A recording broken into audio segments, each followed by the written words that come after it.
Bienvenue à cette édition de Médias Online, la revue des sites ou des portails d'information en ligne. Le temps est-il arrivé pour un pape africain de régner sur l'Église catholique romaine? La question trotte dans tous les esprits en Afrique, surtout que ce dernier, s'il arrive, fera aussi honneur au continent noir qui n'a pas compté de pape depuis l'an 496.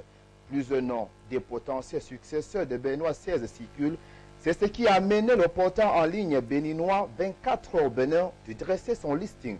Ces cardinaux africains susceptibles de succéder à Benoît XVI, c'est le titre de cet article. En le parcourant, on constate que l'Afrique compte 18 cardinaux potentiels successeurs du pape. Sur les 18, 11 ont moins de 80 ans, condition requise pour voter au concile lors de l'élection du ministère d'évêque de Rome. Bon, on a précisé, réitère 24 heures au Bénin, il n'y a en revanche pas de limite d'âge pour être élu. Pour ce qui est de cette liste, c'est à retrouver sur 24 heures au Bénin. Parlant du pape Benoît XVI, selon une dépêche de Reuters reprise par Yahoo Actualité, l'annonce de sa démission suscite un espoir chez les réformistes qui ont toujours souhaité un assouplissement de la position de l'Église catholique sur la prêtrise des femmes, le célibat des ecclésiastiques et le mariage homosexuel. La conférence pour l'ordination des femmes, qui plaide en faveur de la reconnaissance d'une égalité des droits face à la prêtrise, estime que l'institution catholique a un urgent besoin d'un chef qui acceptera une part croissante des femmes dans les prises de décision, peut-on lire dans cette dépêche. Les gens d'église attendent avec impatience un chef qui ouvrira le dialogue, qui aura le courage de créer un système capable de s'attaquer aux questions du sexisme, de l'exclusion et des abus au sein de l'Église. Propos de Erin Zes Hana, responsable de la conférence pour l'ordination des femmes, propos repris dans cet article à lire sur Yahoo Actualité. Internet au Canada, Ottawa a décidé d'abandonner sa loi sur la surveillance de la toile. Le trop controversé et critiqué projet de loi sur la surveillance Internet a été abandonné par le gouvernement. L'information est du portail en ligne lapresse.ca. Selon ce site, ce projet de loi a été élaboré pour arrêter les pornographes juvéniles, projet de loi nommé Loi sur la protection des enfants contre les cyberprédateurs. Mais dit le projet de loi n'a pas beaucoup prospéré dans l'opinion et les nouvelles propositions du gouvernement, peut-on lire sur lapresse.ca, respectent davantage les recommandations de la Cour suprême qui, le printemps dernier, avait statué de façon unanime que l'espionnage électronique sans mandat contrevenait à la Charte des droits et des libertés. Selon le même site d'information lapresse.ca, et toujours au Québec, l'amiante, un produit cancérigène toujours utilisé, une utilisation encouragée même par l'État. Pourtant, rappelle le portail lapresse.ca, le Parti québécois avait fait de l'utilisation de l'amiante un véritable cas lors de la campagne électorale. Jusqu'ici, rien n'est encore fait pour abroger la politique d'utilisation accrue et sécuritaire de ce produit adopté en 2002 à l'initiative du gouvernement péquiste. Au lendemain des élections, écrit le site d'information, la Première ministre Pauline Marois avait confirmé qu'un prêt controversé de 58 millions prévu pour relancer la mine Geoffrey serait annulé. Elle avait promis que le produit serait interdit. Mais aucune décision à ce jour n'a été formalisée.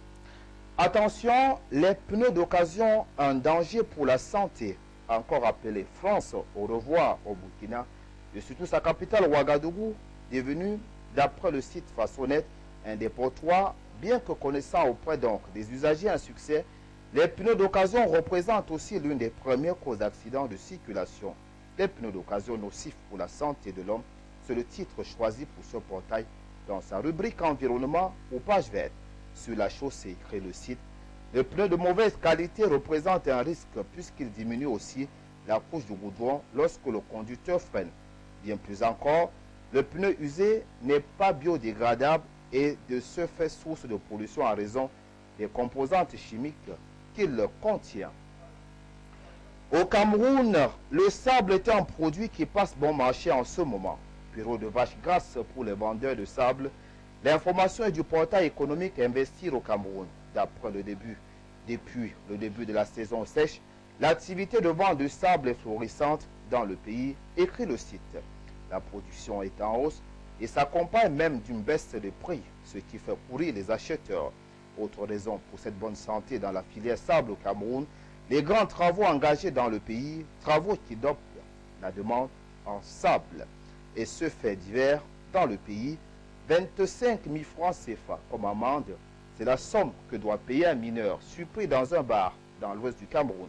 L'histoire se déroule dans cette région et les autorités du département de la MIFI rapportent le site 237online.com, n'ont pas les autorités trouvé mieux pour mettre fin à la délinquance juvénile et ses conséquences dans cette partie du pays.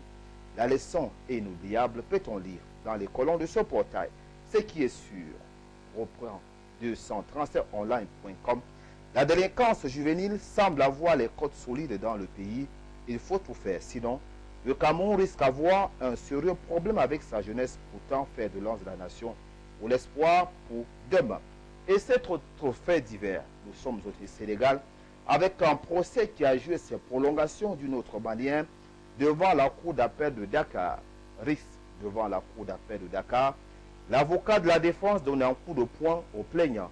L'information nous est rapportée par le portail Sénéweb News.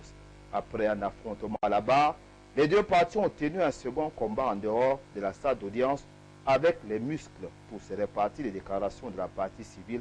À la fin de cette audience, à l'endroit de l'avocat accusé d'avoir servi des contre-vérités dans ce procès d'abus de confiance, propos que l'avocat n'a pas digéré et a plutôt préféré se décharger avec un coup de poing qui a failli atteindre l'œil du plaignant.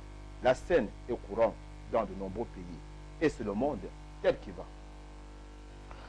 Madame, Messieurs, l'information continue sur la chaîne de télévision panafricaine Afrique Média. Merci pour votre bienveillante attention.